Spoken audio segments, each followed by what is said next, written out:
A moment that has left both political pundits and ordinary South Africans amazed has been played out as the High Court officially dismissed President Cyril Ramaphosa's latest public apology, terming it inadequate, ambiguous, and lacking any genuine substance.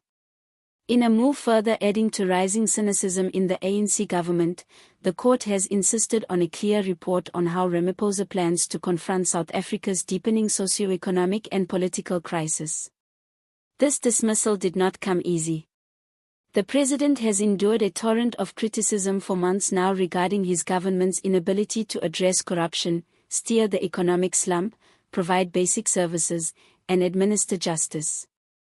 His recent apology made in a live televised national address was meant to placate a restless public. In that speech, Ramaphosa acknowledged leadership failures and misjudgments, but the High Court has held those words to be hollow without a specific actionable change agenda. The apology of the president, while emotionally phrased, provided no actual steps, no date, and no system for accountability. South Africans, the court suggested, do not only need apologies but action. The ruling emphasized that the country stands at a fork in the road and that it is no longer acceptable for its head of state to apologize without vowing real change. This judgment is an unusual but serious defiance by the courts of the country's highest office. Legal observers say it is a warning not just to Ramaphosa but to all politicians who have relied so heavily on the use of words and been so weak on outcomes. The judgment comes as public anger and discontent escalate. Load shedding still cripples homes and enterprises. Crime is still rampant. Unemployment, especially among the youth, has reached devastating levels with many young South Africans feeling locked out of opportunities in their own country. Even dedicated ANC followers have begun to show disillusion with the party's leadership. The ANC has held sway over South African politics for decades. But over the last few years, it has come increasingly under attack for being complacent, corrupt, and increasingly disconnected from the daily reality of ordinary citizens. In the townships, on university campuses, on social media, and in the rural towns, citizens are calling for more than lip service. Many South Africans see the High Court's demand as a long overdue step toward genuine accountability. We've become used to apologies with no change. What the High Court is doing is historic. It's demanding governance by action, not by words, said one political commentator during a panel discussion on national television. For many, the judgment is about far more than a single speech. It represents a direct confrontation with a culture of political promises left unfulfilled inside the ANC itself. The court's decision has created visible panic. Members are in fear that this will lead to a political domino effect with more institutions both within and outside of government calling the president and the party to account in ways that have only really happened since the beginning of democracy. Insiders indicate that emergency talks are already in motion with top ANC leaders urging Ramaphosa to hasten the preparation of a complete reform package to be submitted to the court and the country. Still, no explicit evidence exists that such a plan does. Indeed, Ramaphosa does seem to have been taken aback by the forceful judicial rebuff. Although the president has projected himself as a thoughtful, measured leader, detractors claim that the very same prudence has frequently resulted in paralysis when it comes to decision-making, a failing the court's ruling now exposes. ANC Secretary General Phal Malula tried to curtail the political fallout in a press conference. The president is dedicated to transparency. We hold the courts in respect and will adhere. But South Africans need to grasp that change is a process, said Malula. His words were immediately criticized, with opposition pointing out that this is the same process the ANC has offered for more than a decade and a half with no quantifiable achievement.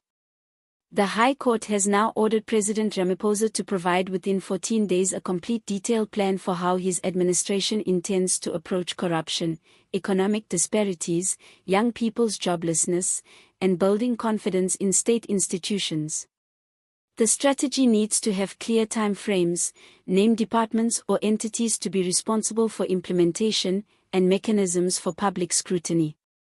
Legal commentators have highlighted that it is not a request but a binding judicial decree, one that has the potential to reshape the executive-judicial power balance in South Africa. If Ramaphosa cannot satisfy this requirement, analysts propose the court might consider a variety of interventions ranging from more judicial oversight of the executive to even inviting parliamentary action. Such measures, though infrequent, are not unknown within international democratic frameworks, and there would be a dramatic change within South Africa's power dynamics. For the first time in years, the courts now seem to be pushing back vigorously against executive shortcomings, an action that could galvanize similar efforts throughout other sectors of government. Across the country, the reaction has been charged. Civil society actors, anti-corruption bodies, and community leaders have welcomed the ruling. Social media platforms have echoed the moment with slogans such as #NoMoreApologies, #ActionOutwards, and #Reapositela trending for days. Eloquent words by politicians have fooled us for too long, offered a Johannesburg activist. This ruling is saying if you can't deliver with action, then you shouldn't be at the helm. For many ordinary South Africans, this is no longer a question of politics, it is about survival. Years of rolling blackouts, rising prices, crumbling infrastructure, and widespread joblessness have pushed patience to its limits. We've been patient. We've listened. We've waited. Now it's time for the president to show us he can lead or make way for someone who can, said a community leader in Soto. Several political observers think the court's ruling might give opposition parties heart, as they have long criticized Ramaphosa for moving too slowly and being too hesitant in addressing both the nation's crisis and the internal rot of the ANC. If the president is unable to deliver a compelling plan by the court-ordered deadline, it might give his critics an unassailable narrative as the country enters the next election cycle. Others caution that the ANC, which is already divided internally, might view this as an opportunity to rally around the president and avoid further political instability. But even that course of action has risks. Defending a president seen as weak could alienate voters further, who expect and are demanding bold, decisive action. How the next 2 weeks play out will be of more than just local interest in South Africa. Foreign governments, investors, and international watchdogs will be watching closely to see whether the country's government is serious about reform. If they fail to satisfy the court, it could further erode South Africa's reputation abroad, repel potential investors, and exacerbate the economic crisis.